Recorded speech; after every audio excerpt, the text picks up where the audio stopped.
é chamado de estilo por muitos, tá? É um assunto bastante polêmico, é uma das coisas assim que tem bastante inconsistências, tá? E eu tive que pesquisar muito para trazer isso para vocês, assim, com mais propriedade, com mais certeza, mas tudo na nossa dança, pelo fato de existirem poucas pesquisas, existirem poucos livros ainda, ela não ser muito fundamentada, né? A gente fica com dúvida, tem muita coisa que fica no ar, até sobre o surgimento, o próprio surgimento da dança não se tem certeza, né? A gente tem uma hipótese mais provável, né? Mas de bater o pé e dizer é isso mesmo, a gente não tem certeza, então é importante falar isso pra vocês, tá?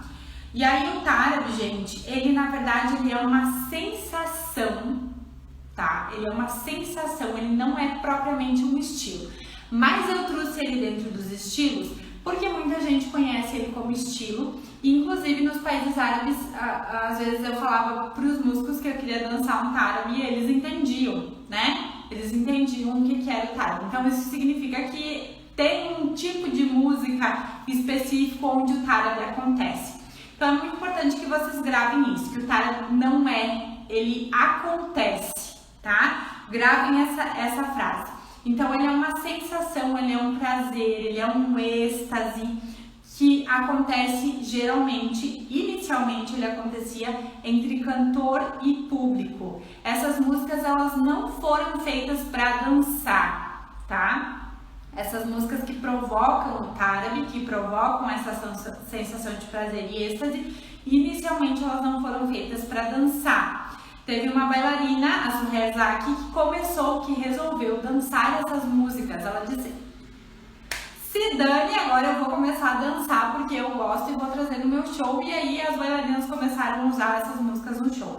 Então, você pode provocar essa sensação da sua dança com o seu público. Se ela vai acontecer ou não se sabe, né?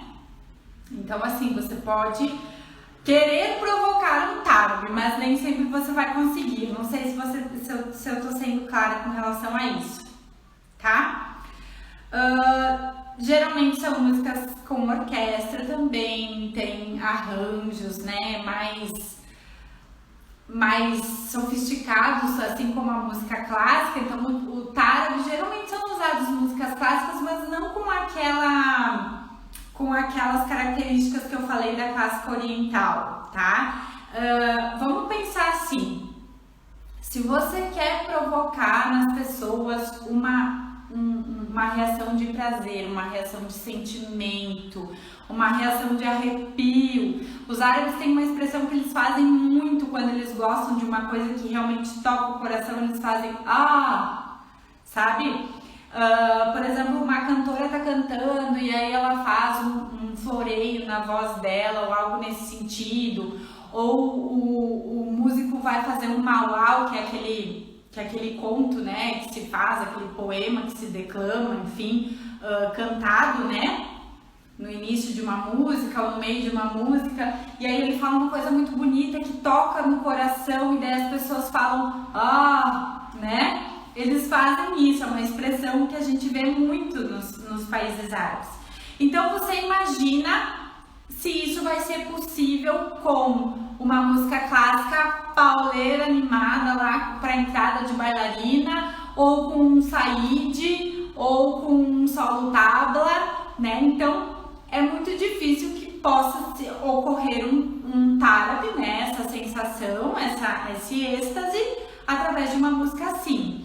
Então são músicas geralmente mais lentas, mais contidas, que a gente vê que tem um tom de emoção, que tem um tom de sentimento, que vai usar bastante uso de instrumentos melódicos, tá?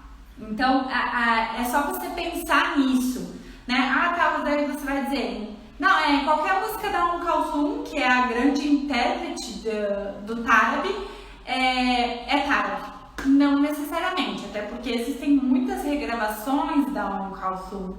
E aí, que essas regravações muitas vezes são mais modernizadas e não causam propriamente um êxtase no público, então não é Tarab, é complexo de entender no início, mas aos poucos vocês vão pegando a questão em si. Por exemplo, as músicas da Kulthum, que são tárabs, que provocaram essa sensação, são músicas de 30, 40, 50 minutos cantando a mesma música, gente. Vocês têm noção do que é isso?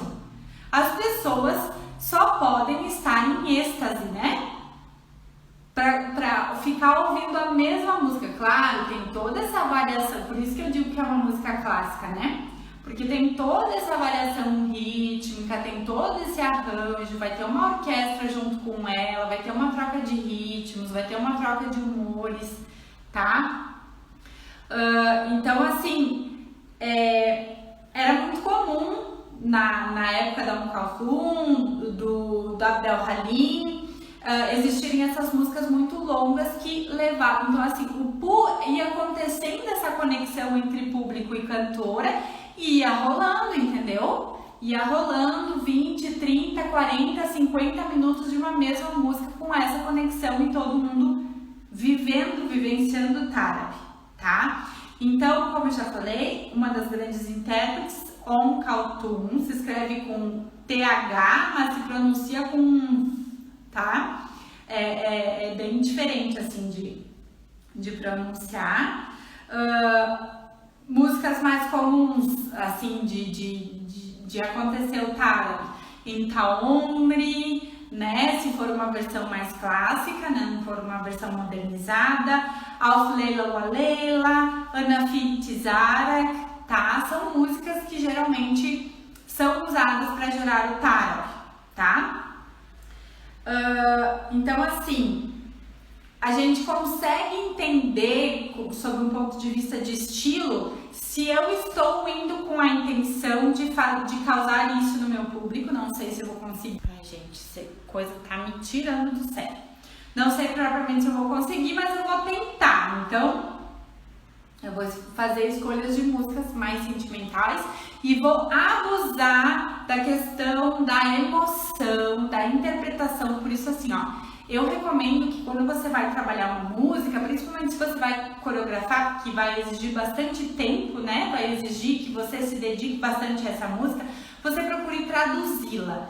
E para dançar um Tarab, para provocar um Tarab, muito mais, tá? Então é de extrema importância que você traduza a música, para que você consiga entender que sentimento que ela tá querendo passar, do que ela tá falando, porque assim, ó, os árabes amam sofrer de amor, tá? Amam sofrer de amor, olha que redundância, mas é verdade. Para eles é bom isso, para eles é bom sofrer por amor, é bonito, é algo que é uma honra, né, basicamente. Então, assim, tem músicas que estão falando de amores profundos e que é uma música mais lenta, mas às vezes não é triste a história, tá? Então, geralmente as músicas do Tarab, elas contam uma história, ela tem uma lamentação e toda essa coisa. Então, assim, procure traduzir as músicas para que você consiga provocar melhor. E aqui no Brasil vai ser muito difícil, né, disso acontecer, de você conseguir provocar um Tarab. A não ser que sejam pessoas assim que dancem, né, que entendam da dança, que entendam da cultura, que você consiga hipnotizá-las com aquela dança de tamanha a sua entrega e tamanho a sua interpretação e a sua expressão dos sentimentos que aquela música está trazendo, tá? E aí a gente vai ver alguns exemplos dessa música desse tipo de música na prática, tá? Então, assim, é uma forma de ouvir a música, tá? E se o papel de nós bailarinas é traduzir aquilo que a gente tá dançando, a gente traduzir a música que a gente está dançando, a gente traduz em expressão em todos os sentimentos que aquela melodia tá carregando, tá? E usando movimentos mais básicos da dança oriental, né? Você não vai fazer coisas assim muito modernosas dentro de um Tarab, tá? É uma coisa mais básica, movimentos mais básicos da dança. Então, vou mostrar aqui pra vocês.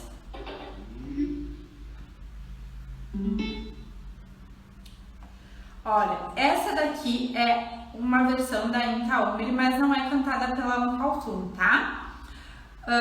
Mas eu quis trazer ela justamente por isso, porque ela não perdeu a característica dela de ser usada para Tara, porque ela tem 32 minutos. Ela é tocada com uma orquestra e uma cantora.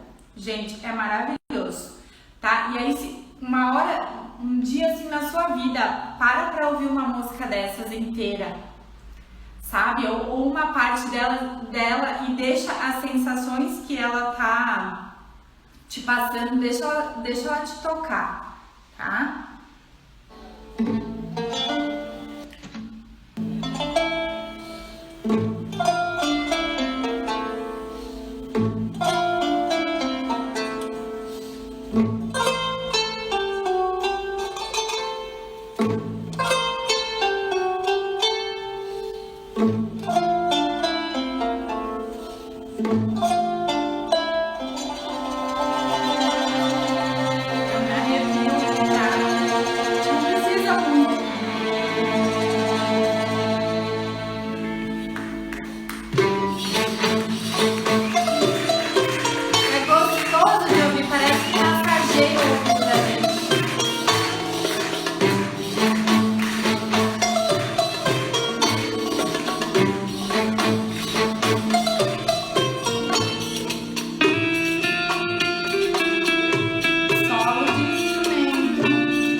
Então assim, né, gente, 32 minutos, mas não demora muito pra gente se arrepiar, né? Eu já me arrepio já desde o início, porque é uma música, é um tipo de música que massageia os ouvidos, então a sua dança, pra ser um tarbi, ela precisa massagear os olhos da pessoa, tipo, é uma coisa doce, é uma coisa que tem sentimento, tá? Então eu acho que eu consegui passar a mensagem que eu queria a respeito do tarbi. Solo tabla, vamos mudar completamente, né? Solo tabla, então, solo de percussão, né? Produzido por movimentos percussivos, então não tem melodia, tá? São só movimentos da base da música, da camada base da música, tá? Então, super fácil de identificar, não tem uma dificuldade de identificar o solo tabla. Ele sim é um pouco mais complexo de dançar, porque exige agilidade de quadril, exige precisão, a gente tem que ter força, né? Para dançar, a gente precisa saber contrair as nossas musculaturas para produzir um movimento preciso, tá? Então, como eu disse, é um momento onde a bailarina mostra a sua precisão e a sua agilidade de quadril, basicamente. Podem ter frases que se repetem 2 vezes, 3 vezes, 4 vezes, às vezes alternando, tá? Em arranjos mais complexos, às vezes vai fazer uma frase, enfim. E aí, geralmente tem perguntas e respostas também dentro do solo de Der Bach, né? Solo de Der Bach, solo tabla, enfim, tem pelo menos a maioria chama por um desses 2 nomes, tá? E aí essas perguntas e respostas, elas são entre diferentes toques do Der Bach, tá?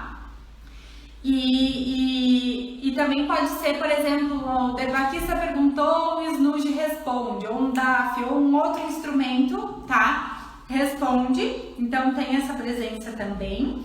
Os sons que o Der Bach produz, eu não tenho nenhum aqui para mostrar para vocês agora, mas o Der Bach produz o som do trrr, tá? Que é o dedilhado, é o tremido, que induz ao chime. Ele tem o tac, tá? Que é um som bem seco, tac. E ele tem o dum e ele tem o tá. Geralmente esses sons assim, tá?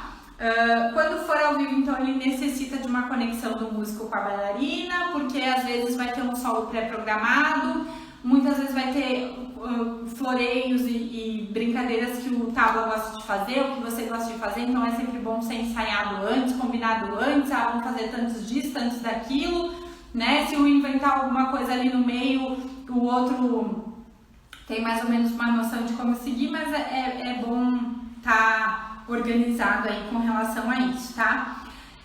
Então tem pouquíssimos ou quase nada uso de giros e deslocamentos, então a gente é uma dança mais no lugar, no máximo a gente dá um passinho pro lado ou gira, né? A gente usa mais as linhas, tipo, vai um passo pro lado, um passo pro outro, pra frente e pra trás, pra cima e pra baixo, a gente pode se abaixar, né? Se abaixar mesmo, né? Se acalcar, ou fazer um movimento mais na meia ponta, enfim, a gente pode trabalhar com essas linhas assim, mas sem grandes deslocamentos ou giros ou coisas nesse sentido, tá? As brincadeiras são muito bem-vindas, então, para quebrar a tensão desse momento, porque geralmente, né, solo tabla fica tanto a bailarina naquela tensão, quanto o público fica assim, meu Deus, será que ela vai conseguir pegar todas as batidas, dar aquela sensação de agonia? Então, pode usar das brincadeiras para quebrar essa tensão com o público, principalmente se você for dançar só ele, né?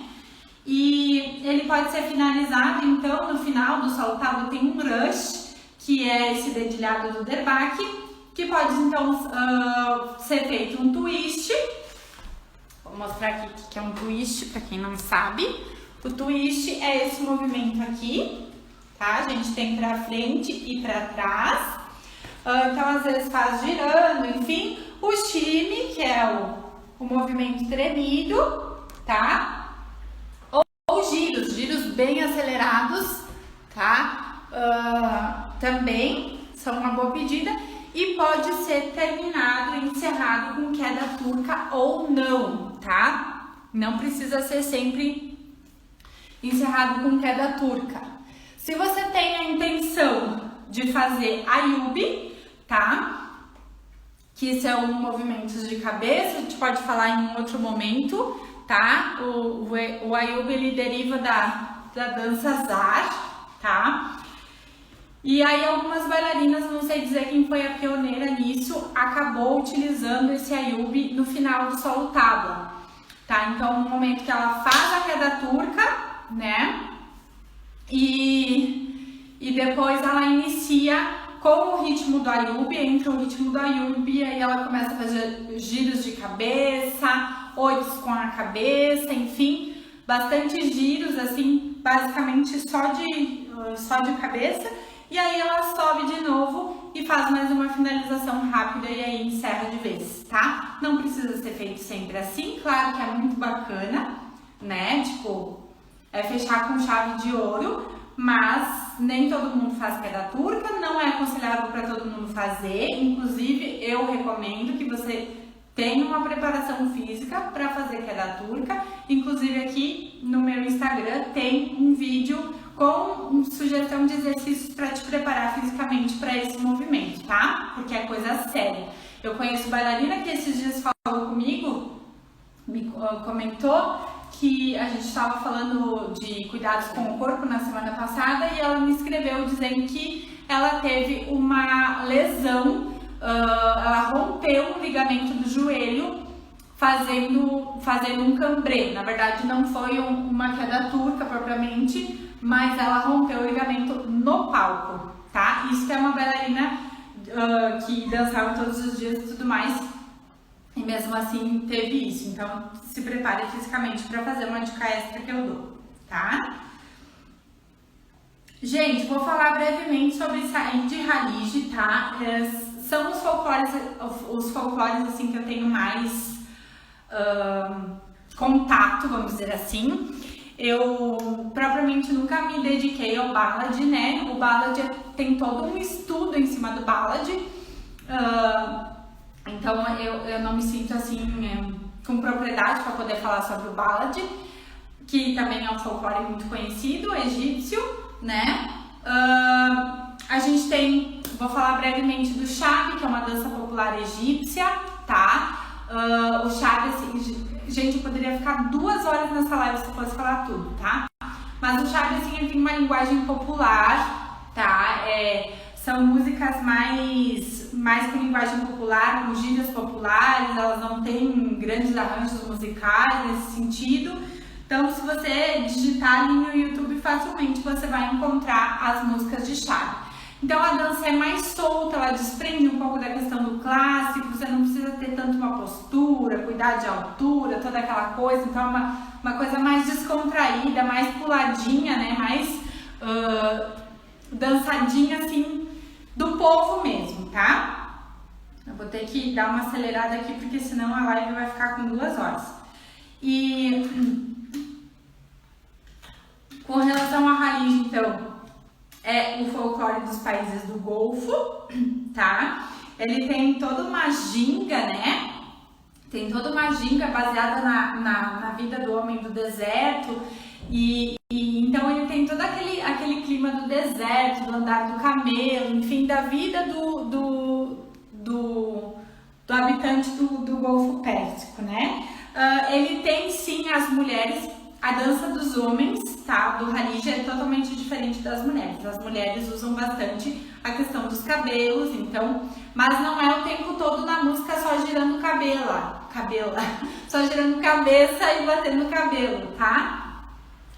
Tem momento para isso durante o arba, por exemplo, que é um momento específico da música, e nos demais momentos é o passinho característico da dança, é uma brincadinha com a mão aqui, é uma brincadinha aqui, uma balançadinha de cabeça, uma gingadinha, tá? Pouquíssimos movimentos de quadril, então o máximo que a gente vai fazer com o quadril são mini camelinhos, tá? Quando a gente tá fazendo um passinho, até porque se você pensar que ele pode ser dançado com a baia de Halige, que é aquele quadradão grande assim, não vai aparecer, né? Se você fizer um 8 maio, não vai aparecer. Então se inspira num camelo andando. Coloca um vídeo de um camelo no YouTube e se inspira como ele anda. É esse gingadinho, essa jogadinha de tronco pra frente que a gente vai pegando o jeito com o tempo, tá? Isso é Halige.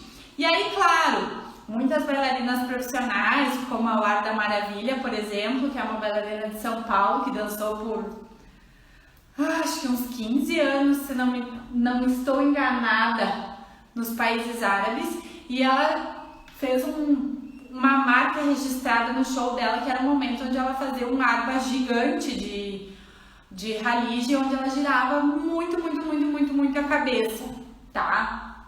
E assim, foi uma coisa especial que ela criou no show dela, isso era dela, assim. E aí todo mundo ia no show dela e tal, com essa expectativa de ver ela girar a cabeça loucamente. Mas obviamente que em os outros momentos da música que não era esse arba, ela fazia toda essa coisa da gingadinha e tal que eu falei pra vocês. Com relação ao saíde, então, é a dança com bastão, tá? Tem aquela presença de flautas, eu mostrei, ai, ficou na outra parte que caiu a conexão. Mas assim, o ritmo é o saíde, mas não quer dizer que todas as músicas que tem o ritmo saíde, que são muitas músicas árabes que tem ritmo de saíde, inclusive as pop modernas, tá? Significa que elas sejam um saíde folclórico, tá? Para dançar com bastão. Vamos ver se tem um exemplo bom aqui. Peguei um. Vamos ver. Tem. Peraí. Tem uma flauta muito característica que é a mismar, que é uma flautinha bem fininha que vocês vão ouvir aqui agora, que eu já vi que é ela. Mas podem ser outras flautas também, tá? Ó.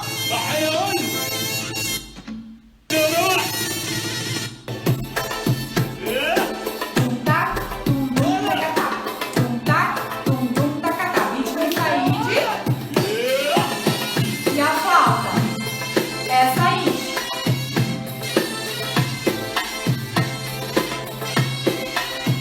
Tá? Então um saíde clássico.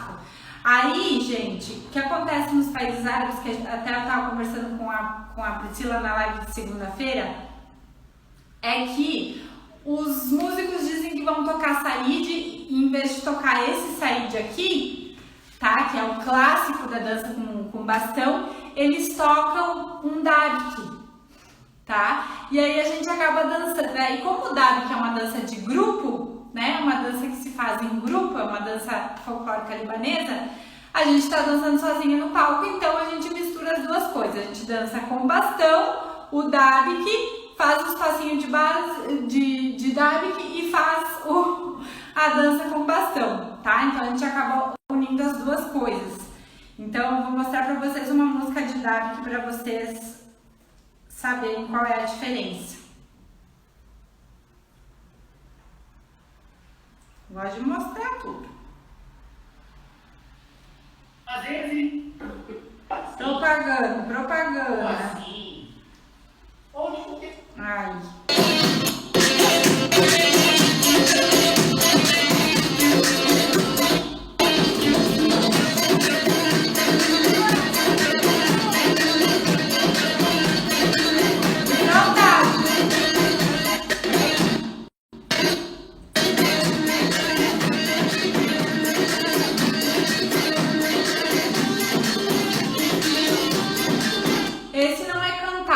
Gente, mas tem vários dabiks que são cantados. Tem Melhenzen, ele tem vários dabiks que ele canta. Deixa eu ver. Esse aqui é um bem clássico, cantado.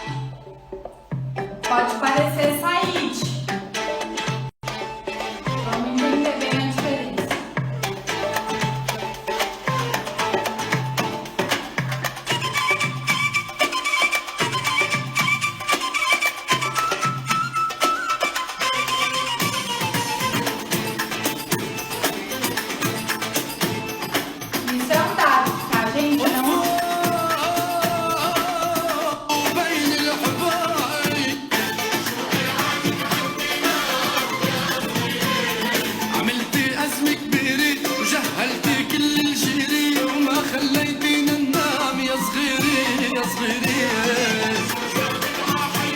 Então assim, ó, antes vocês viram que é aquela coisa assim bem folclórica e aqui é um dabik, tá? E aí o que eles tocam pra gente nos países árabes geralmente é isso aqui.